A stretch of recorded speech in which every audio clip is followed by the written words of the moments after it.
My favorite parts about playing Watson, I just love being a part of the Sherlock Holmes mythology. Just having access to the incredible storylines, the crazy characters, or the incredible characters, not necessarily crazy, but the rich characters, that's been my favorite part. How has it changed? As the series goes along, adjusting to the villain in the first season has been very challenging because not only not only is the character going through some things mentally, he's going through some things emotionally, and those things combined have definitely challenged me. Well, Mary knows Watson very well, of course, and she realizes that now he's learned a lot after Sherlock's death. Particularly, he can relate to patients a little bit better now because he himself has been in bad shape and has been a patient after the traumatic brain injury. So he's still trying to figure it out. He's still trying to figure his life out. That's another thing. I think his team would be surprised to know as well that he's a little unsure in what his future holds. So he's really just trying to hold it together in the midst of all of the complications that Moriarty is bringing into his life. I loved it. I loved that reveal. When I was reading the pilot script for the first time, I had no idea that was coming, and that really excited me about the show because I loved the pilot, and even up to that point, I was like, okay, I thought it was just the end, and then that reveal at the end just ramped up the stakes. And that's what I love about the show. I think the show, although it has a procedural element to it, to where we solve a medical case every single episode, it also has a very strong serialized element to the show, to where each week the audience, in each episode, the audience is finding out more information. There's more to be revealed about the characters. There's more to be revealed about the stories that leads up to this climactic peak in the finale.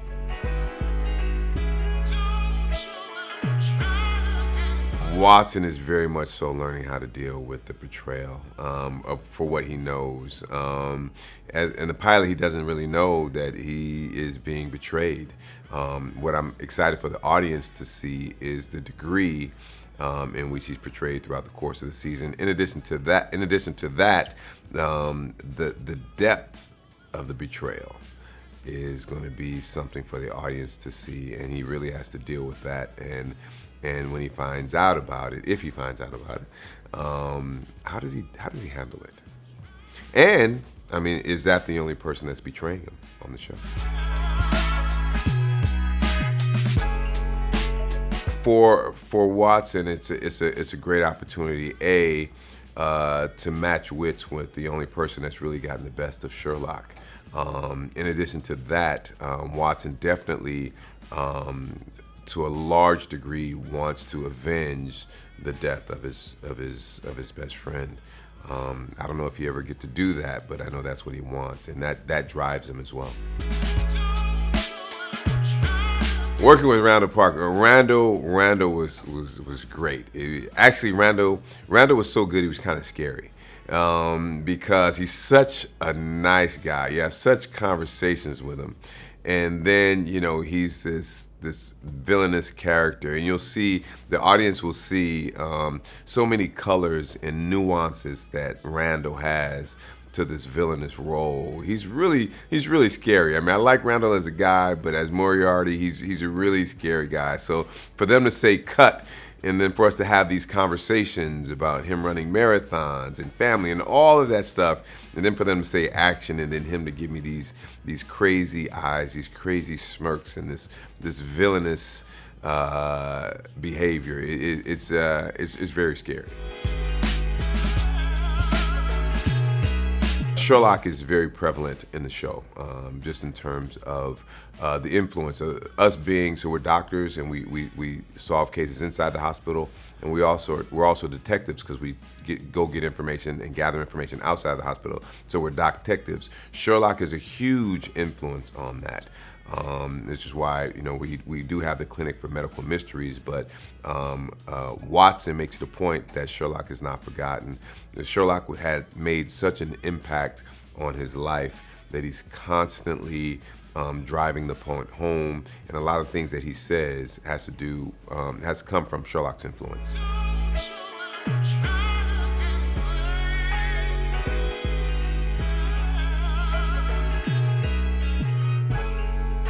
I think the most fun in having scenes with Mary and Rochelle Ace, who does an incredible job as Mary, is that it's fun playing the levels.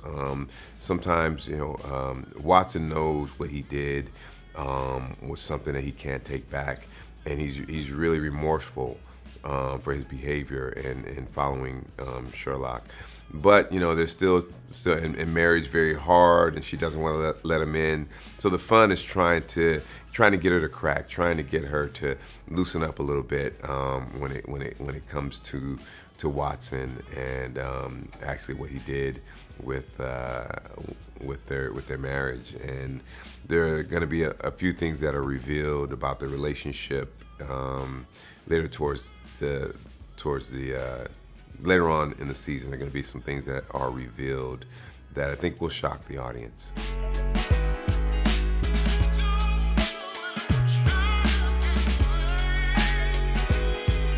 Viewers should believe he's dead because Shinwell, when Watson woke up from his traumatic brain injury, said that Watson was dead.